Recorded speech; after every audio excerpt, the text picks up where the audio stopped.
So is this summer's infatuation with New York Giants running back Saquon Barkley justified?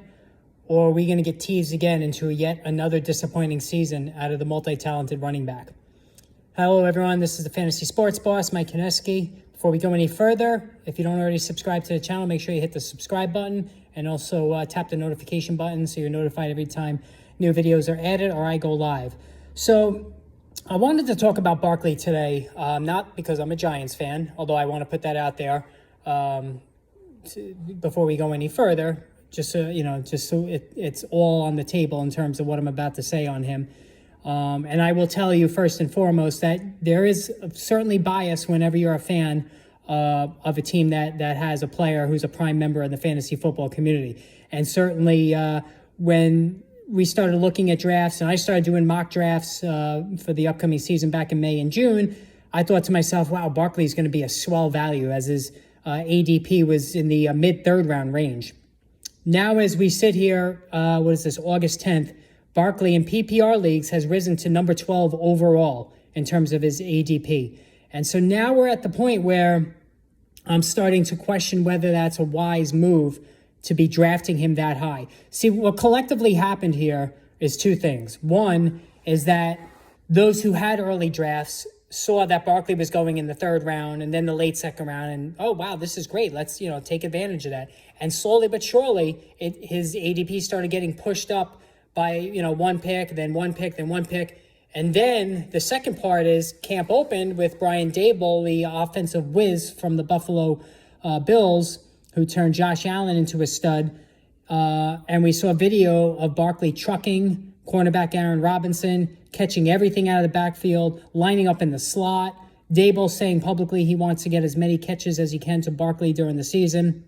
And so the hype started to go into overdrive. And if you go on Twitter, pretty much every fantasy football pundit is saying draft Barkley, draft Barkley, draft Barkley. Now, on ability alone, Barkley is an unbelievable talent. And I guess you could say the seduction, excuse me, I can't get the word out. The seduction aspect of Barkley is when you look back at his rookie season. So back in 2018, of course, 1,307 rushing yards, 11 touchdowns on the ground. And then he went crazy in the receiving game as well with 91 catches for 721 yards and 4 more touchdowns. It was a blockbuster season, right up there with some of the best work that Christian McCaffrey has done. And that is what people remember about Barkley. The problem is the last 3 years have been an injury mess. All right, we had the ankle sprain in 2019 that cost him 3 games. We had the torn ACL that cost him all but 2 games in 2020. And then last year, of course, that sickening blown-up ankle against the Dallas Cowboys cost him 4 more games. Add in the pure incompetency of the Giants under center and, from a head coach standpoint as well. And Barkley only averaged 3.7 yards per carry in a miserable season last year. It really just kind of put him on that path to be an early, to mid-third round pick as drafts started to get going in May. But now, again, the hiring of Daboll, the reports that he's going to be fed as many passes as he can, looking spry, another year away from the ACL surgery has really gotten the hype into overdrive. So myself as a Giants fan, I absolutely wanted a piece of Barkley just because, watching your own team, it's doubly exciting when you have one of the prime fantasy players. It adds a different layer of excitement to watching your team when they have such a player. But now I'm really not totally comfortable with the number 12 overall spot for Barkley because there's a few reasons. One, we haven't seen the blockbuster production from him since 2019. We've had 3 straight injury-marred seasons, and also the fact that Daniel Jones is not guaranteed to start the entire year. And the real scary part of this is if Tyrod Taylor, who is one of the best backup quarterbacks in the NFL, if Taylor becomes a starter, this would be disastrous for Barkley. Maybe disastrous is a strong word. This would not be good for Barkley. It would be a negative for Barkley because Tyrod Taylor, if you go back and look at him historically, he doesn't throw to his running backs. And he is more apt to tuck the ball and run than he is to dump it off to his running backs. So that would hurt Barkley from a pass reception aspect. Can this happen? Absolutely. But, Taylor is getting a lot of money to be the backup quarterback. I believe he's getting north of $7 million. If I'm wrong, it's in that neighborhood. And Daniel Jones, the fifth-year option wasn't picked up, and this coaching staff is not wed to Jones. No matter what you hear, a lot of niceties have been thrown around from Dable about Jones, but that's what he has to say.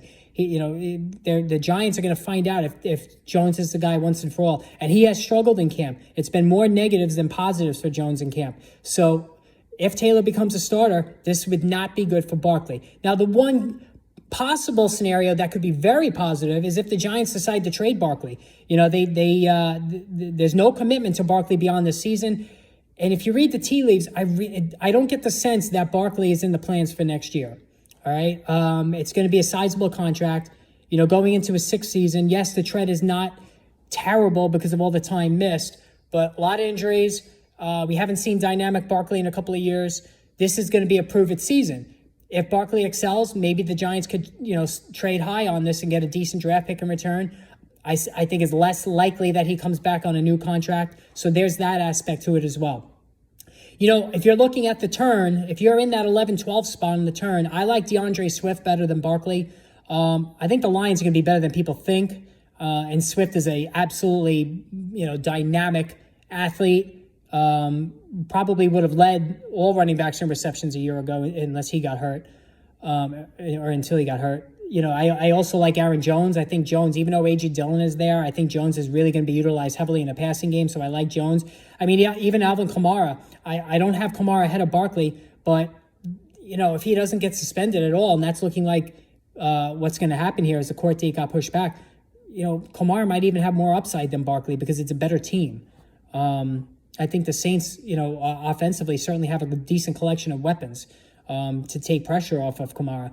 So, and even Leonard Fournette. I mean, Fournette is more of a second-round player, but he catches a ton of balls, and he's the goal line guy for Tampa Bay. Joe Mixon is in that range too. And let's face it, if Melvin Gordon is injured seriously, and we talked about his injured foot today, then absolutely Javonte Williams probably goes ahead of all those guys that I just mentioned. I mean, if Gordon's going to be out for a while, Javonte Williams should be placed ahead of all those guys that I just previously spoke of. So, again, there's a lot of positives on Barkley, but I think the same thing with Christian McCaffrey is that once we've seen out of this world ability, like we saw with McCaffrey, like we saw with Barkley, it's hard to forget that. And I think that is fueling some of Barkley's resurgence in ADP over the last couple of weeks. I would have been much more comfortable in the mid-second round area for Barkley, and especially a third round where he was going in May and June.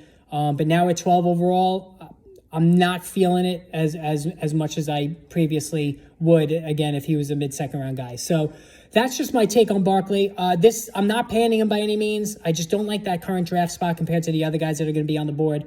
So, that's my take on it. And this is coming from a Giants fan. All right, again, if you don't already subscribe, hit the subscribe and notification button, and also follow me on Twitter at RotoBoss.